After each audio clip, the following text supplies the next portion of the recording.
Hello everyone. आज हम respiratory system के सीरीज में जिस टॉपिक को कवर करने वाले हैं उसका नाम है रिस्पायरेटरी मेम्ब्रेन। हमारे बॉडी में जब ब्लड लंग से होकर गैसेस एक्सचेंज के लिए जाता है ताकि जो हमारा बॉडी है वो वहाँ से ऑक्सीजन का इंटेक कर सके, ताकि जो टिश्यूज है वो उसको यूटिलाइज कर सके और जो टिश्यूज के मेटाबॉलिज्म के द्वारा जो भी CO2 का प्रोडक्शन होता है उसको हम लंग्स में एक्सचेंज के थ्रू हम अपने बॉडी से वॉश आउट करते हैं। तो उस एक्सचेंज पे जिस जगह पे एक्सचेंज होता है वहाँ पे एक thin layer of structure accumulate होते हैं जो फॉर्म करते हैं हमारा रिस्पायरेटरी मेम्ब्रेन का। ऑब्वियसली यह एक थिन मेम्ब्रेन होगा क्योंकि अगर मेम्ब्रेन थिक हो जाएगा तो वहाँ पे क्या होगा, वो गैस एक्सचेंज को ऑब्स्ट्रक्ट करेगा। इसी के लिए क्या है, ये थिन मेम्ब्रेन जो कि हमारे ब्लड और पल्मोनरी कैपिलरीज और एयर इन द एल्वुलाई को सेपरेट करता है, उसी को रिस्पायरेटरी मेम्ब्रेन बोला जाता है। इसका जो डायमीटर होता है, जो पल्मोनरी कैपिलरी में जो कैपिलरी कैरी कर रहा है हमारे ब्लड को एल्वुलाई के पास, उसका डायमीटर अराउंड 10 माइक्रोमीटर होता है और हमारा जो रेड ब्लड सेल्स होता है वो 7 माइक्रोमीटर का होता है। तो इसका मतलब यह हुआ कि जो रेड ब्लड सेल्स है वो पल्मोनरी कैपिलरीज में बहुत ही ईजिली चला जाएगा और क्या होगा, वो गैस एक्सचेंज में पार्टिसिपेट कर सकता है। तो पल्मोनरी कैपिलरी जो है बहुत, उसमें रेड ब्लड सेल्स जो है वो बहुत शॉर्ट पीरियड ऑफ टाइम के लिए ही उसमें रह पाता है। उसी शॉर्ट पीरियड ऑफ टाइम में क्या होता है, गैसेस का एक्सचेंज होता है।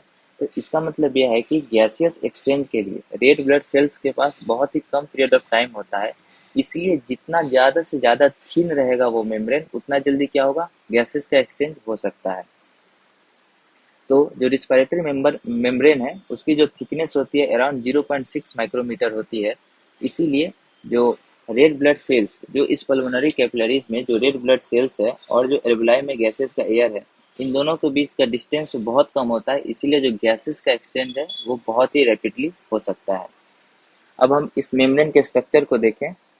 आप या इसको रफली समझ सकते हैं। सपोज कीजिए कि ये एल्वुलाई है और ये जो पल्मोनरी कैपिलरी इसको कैरी कर रहा है और इसी का मैग्नीफाइड वर्जन ये है। मीन्स अगर हम इसका यहाँ पे ये इसका क्रॉस सेक्शन लेते हैं, अगर इसका क्रॉस सेक्शन लेते हैं एल्वुलाई का ये एपिथेलियम और ये ब्लड कैपिलरी का एपिथेलियम का क्रॉस सेक्शन लिया जाए तो ये क्या कंस्टिट्यूट करेगा, रिस्पिरेटरी मेम्ब्रेन, और इसी का मैग्नीफाइड वर्जन है ये।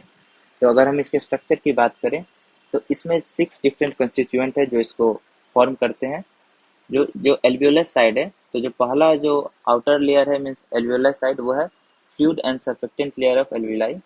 जो सेकेंड वन है जो वाइट अपीयरेंस है यहाँ पे, ये है एल्वियोलर इपिथेलियम फॉर्म करता है। जो तीसरा स्ट्रक्चर है वो basement membrane of alveolar epithelium form करता है। तो यह तो स्ट्रक्चर्ड हो गया जो एल्वियोलाई साइड फॉर्म होता है। और जो इन दोनों के बीच ये जो ब्लड कैपिलरी है मीन्स पल्मोनरी कैपिलरी का ये बेसमेंट मेम्ब्रेन है, और जो बेसमेंट मेम्ब्रेन है हमारे एल्वियोलर इपिथेलियम का, इन दोनों के बीच स्पेस प्रेजेंट है जिसको इंटरस्टिशियल स्पेस बोला जाता है। और कैपिलरी बेसमेंट मेम्ब्रेन के अंदर क्या होगा, हमारा जो ब्लड कैपिलरी यानी कि पल्मोनरी कैपिलरी है उसका कैपिलरी इंडोथेलियम होगा। और इस इंडोथेलियम में क्या है, रेड ब्लड सेल्स है जो कि गैस एक्सचेंज के लिए अवेलेबल होते हैं। तो यहाँ पे आप देख सकते हैं कि बहुत ही कम डिस्टेंस में जब रेड ब्लड सेल्स यहाँ पे प्रेजेंट होते हैं तो क्या करते हैं, जो एल्वुलाई का एयर है, यहाँ पे एयर है हमारा, यहाँ पे रेड ब्लड सेल्स है, तो मिनिमम डिस्टेंस बहुत ही, जितना कम डिस्टेंस होगा उतना इजिली गैसेस का डिफ्यूजन यहाँ पे हो सकता है। तो ये है जो 6 डिफरेंट स्ट्रक्चर्स है जो कि रिस्पिरेटरी मेम्ब्रेन को फॉर्म करते हैं। अब हम कुछ जनरल फिजिक्स की बात कर लें यहाँ पे, जो कैसे होता है। तो अगर टोटल सरफेस एरिया की बात करें अपने रिस्पिरेटरी मेम्ब्रेन की, तो वो अराउंड 70 मीटर स्क्वायर होता है। और इसमें जो अमाउंट ऑफ ब्लड प्रेजेंट है हमारे पल्मोनरी कैपिलरी में, वो 150 ml ऑफ ब्लड प्रेजेंट होता है।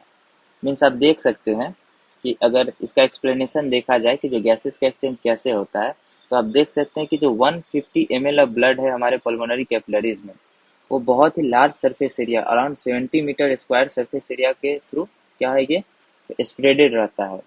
तो इसका मतलब क्या हुआ कि जो डायमीटर ऑफ कैपिलरी होता है वो तो बहुत स्मॉल है, यानी कि अराउंड 10 माइक्रोमीटर होता है, और वो 10 माइक्रोमीटर का है। और जो रेड ब्लड सेल है वो 7 माइक्रोमीटर अराउंड डायमीटर होता है इसका।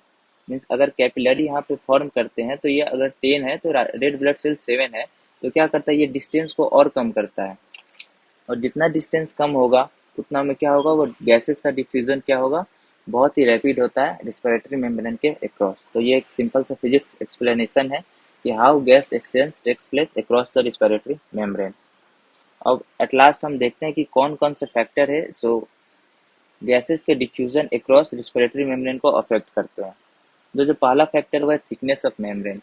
तो हम यहाँ पे देख सकते हैं कि रेस्पिरेटरी मेम्ब्रेन बहुत ही थिन होती है। अगर उसका थिकनेस अगर बढ़ जाता है, मीन्स अगर डबल होता है, तो क्या होता है, इसका जो डिफ्यूजन का रेट है वो बहुत ही एडवर्सली अफेक्ट होता है। मीन्स अगर थिकनेस डबल हो रही है तो rate of diffusion inversely means half times कम हो जाएगी। ऐसे ये वर्क करता है। मीन्स जो रेट ऑफ डिफ्यूजन होता है, इसको डिफ्यूजन क्या है, inversely proportional to thickness of membrane. Okay. Second है सरफेस एरिया ऑफ मेम्ब्रेन। अगर इसकी बात करें तो जितना ज़्यादा सरफेस एरिया होगा उतना ज़्यादा डिफ्यूजन के लिए अच्छा होता है ये। तो यहाँ पे देख सकते हैं कि सरफेस एरिया 70 मीटर स्क्वायर के अराउंड होता है, जो कि इसके कंपैरिजन में बहुत ही वास्ट है। तो diffusion is directly proportional to surface area of membrane. Similarly diffusion coefficient means जिस गैसेज का डिफ्यूजन कोफिशिएंट जितना ज़्यादा होगा वो उतना ईजिली डिफ्यूज कर सकता है। जब हम ग्राम्स लॉ पढ़ते हैं तो वहाँ पे देखते हैं कि जो रेट ऑफ डिफ्यूजन होता है गैसेस का क्या होता है, वो inversely proportional to root under molecular weight होता है। Means diffusion coefficient inversely proportional to root under molecular weight. इसके कहने का मतलब ये होगा कि गैसेस जितना कम मोलिकुलर वेट का होगा उतना ज़्यादा उनमें डिफ्यूजन होगा। तो जो गैस जितना हल्का होगा वो उतना फास्ट डिफ्यूज करता है। और जो लास्ट है वो pressure gradient across respiratory membrane. हमारे रिस्पिरेटरी मेम्ब्रेन के अक्रॉस प्रेशर ग्रेडियंट जितना ज़्यादा होगा, मीन्स प्रेशर का डिफरेंस दो गैसेस के बीच जितना ज़्यादा होगा उतना ईजिली डिफ्यूजन होगा। क्योंकि हम जानते हैं कि डिफ्यूजन क्या होता है, एक पैसिव प्रोसेस होता है। तो अगर वो पैसिव प्रोसेस है और वो प्रेशर ग्रेडियंट अगर वहाँ पे फॉर्म हो रहा है, आइदर कंसंट्रेशन और प्रेशर, तो यहाँ पे हम प्रेशर के थ्रू बात करेंगे। सपोज करिए कि मेम्ब्रेन के अक्रॉस यहाँ पे जो पार्शियल प्रेशर ऑफ ऑक्सीजन है, यहाँ पे क्या है, अराउंड 40 मिलीमीटर ऑफ मर्करी है, और जो एल्वियोलाई साइड है वो अराउंड 100 मिलीमीटर ऑफ मर्करी है। तो वहाँ पे क्या होगा, बहुत ही इजीली गैसेस का एक्सचेंज होगा। अगर इसी को अगर जो रेड ब्लड सेल साइड है, यहाँ पे ऑक्सीजन का जो पार्शियल प्रेशर है वो अगर 70 मिलीमीटर ऑफ मरकरी है और एल्वियोलर साइड क्या है 100 मिलीमीटर ऑफ मरकरी है, तो यहाँ पे भी गैसेस का एक्सचेंज होगा। क्योंकि प्रेशर ग्रेडियंट प्रेजेंट है यहाँ पे, बट वो उतना रैपिड नहीं होगा जितना कि फर्स्ट केस में 100 और 40 वाले में था, उतना 100 और 70 में नहीं होगा। तो यही कहने का मतलब है कि जो प्रेशर ग्रेडियंट रिस्पिरेटरी मेम्ब्रेन के अक्रॉस जितना ज़्यादा होगा उतना ज़्यादा रेट ऑफ डिफ्यूजन होगा। तो यहाँ पे हम लिख सकते हैं rate of diffusion is directly proportional to pressure gradient. Okay. तो ये छोटे से टॉपिक रिस्पिरेटरी मेम्ब्रेन के बारे में है। इसका कौन कौन से कंस्टिट्यूएंट इसको फॉर्म कर रहे हैं, कौन कौन से फैक्टर इसके एक्सचेंज को अफेक्ट करते हैं। तो that's all from the lecture of respiratory membrane. अगर आपको यह हमारा वीडियो पसंद आया तो please like share and subscribe करें। And that's all, thank you.